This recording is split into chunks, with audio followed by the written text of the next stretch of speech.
Nick Sandmann, the smiling target of the infamous Covington smear, is suing the Washington Post for $250 million for leading the media mob. Can't say I blame him, because the story isn't about Covington, but those who covered it, not to mention all the money they made off that smear.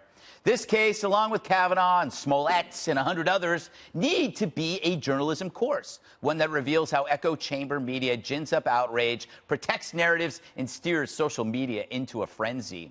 We blame Twitter, but Twitter's just the wall the media throws stuff at to see what sticks. If it sticks, you make a lot of money, or use it to build the reputations of some left-wing hacks.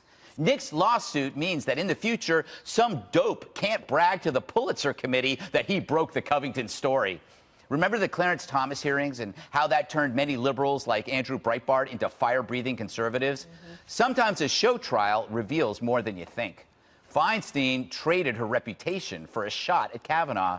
Since 2016, those epiphany moments like Covington have piled up. In mere months, we've seen 3 major media fails. There are others, but there's only one persistent culprit at the crime scene: the mainstream media.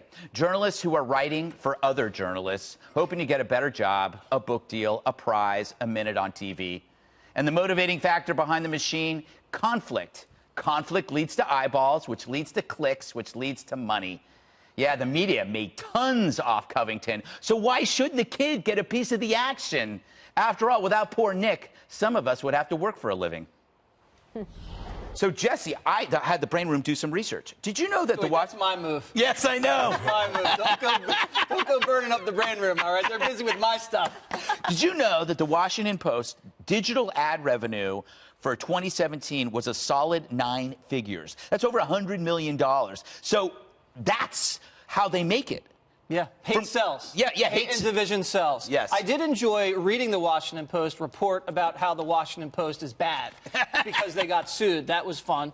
I also don't think it matters whether they win this lawsuit. This is just a big blow to fake news, because right now every newsroom and all the executives, this is coming from the top down, they're telling the editors and the reporters, do not shoot first and ask questions later. Yeah. It's better to be late and right than first and wrong, because right now they're facing ruinous lawsuits. And it takes the penalty of a financial hit for them to change their behavior, because they're not policing themselves. You pointed out fake news is getting worse. Yeah. So the only thing to do is hold them account financially. And I like watching the media being held account, because they like to hold other people account. Like us. Like us. And they never, ever have to look inward. So this is a good thing. I hate to blow things up for you, but I mean, you're so deep in the Trump bunker. Sometimes I think, I got to help Jesse out. And well, so let me if I have a help you bunker, out. I'm not letting you in. Let me just tell you something. I hope I'm not in it, brother. I never want to get in that bunker. All right, because I'd be buried. Let me just tell you something. One, reporters,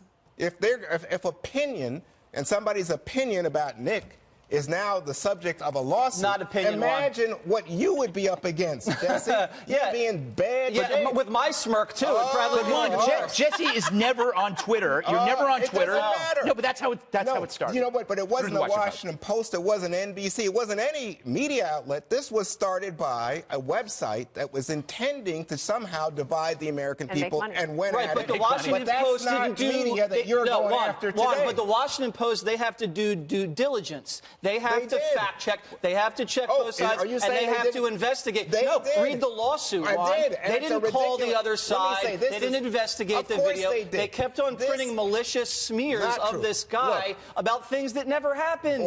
He never chanted anything derogatory. He never said build a wall. Never said anything racist, Juan. You know what? You are deep into a political tribal argument. The fact is here, this is a juvenile lawsuit. It should be dismissed. Well, it's really an insult. But I will say this. It's part of an attack on the press that we are seeing. Yeah, anytime you criticize the press, give me a shot. You can't be criticized. No, give me a shot. Because what do we see today? President Trump is saying the New York Times is the enemy of the people. Why? Because the New York Times did a story that said he asked the acting attorney general to appoint his friend can we stick to the story? The Cohen probe. That's what's going on here. Emily's a lawyer. Emily, tell me about what you think is this case, $250 million, too much or not enough? Well, the reason that they are seeking $250 million is because that's the amount that Bezos purchased the Washington Post for in 2013. So I liked that homage.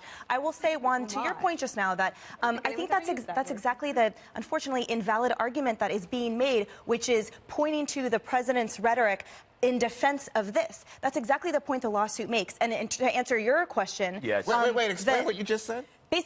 What matters, or the heart of the lawsuit, is whether WAPO negligently published this information in reckless disregard of the actual truth, or do they actually have malice, right? And that's if he's a private... How do you prove that? How do you prove that? The fact that, for example, in the lawsuit, it details that there were 7 articles and 3 tweets, and it listed all of the headlines, and it listed the 13 million followers on Twitter, that amplification process is what is reasonably foreseeable.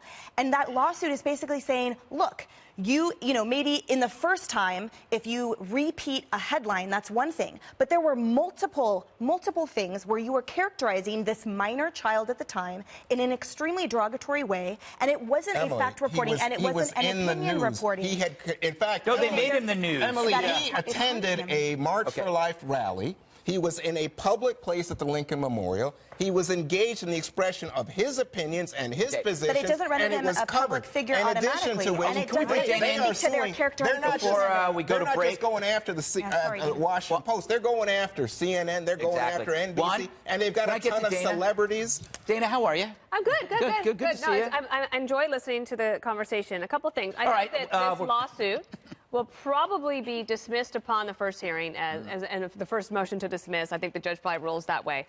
But are they making a good point? Yes. And it gets to a broader one, which we've talked about this before, which is when, for example, a media company, you said it's digital ad sales? Yes. So the other thing that they're getting out of that is your data, right? So what you're looking at, what you buy, what you want, what restaurants you're going to go to, all of that stuff. So true. And the question has been, should you get a piece of that? Like, yes. is that, do you own some of that? So then, a bigger picture point on this is, do you own your conflict? Exactly. That is the genius moment of this show. If you are an object in this conflict, you're the actor. Wait. You deserve a role. You deserve a payment for the role. Does that mean I have to pay people that were in Waters World? Yes. No.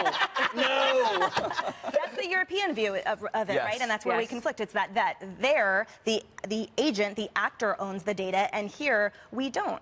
But I agree, and also that larger point that at what point do we hold accountable the media outlets that are literally, via the public mob, capitalizing on it and then ruining reputations forever? Oh, so what do you do about Donald Trump today? He says, go get him, Nick, because much like Greg and Jesse, he's cheering him on because he sees this as evidence that the media is after him. I want to check. No, my whole thing has always been the same. I believe that this is a consensus media in which the profit model is conflict, and you got to put a check on it. And if this to me, it doesn't matter if he gets the money. You just got to make them think.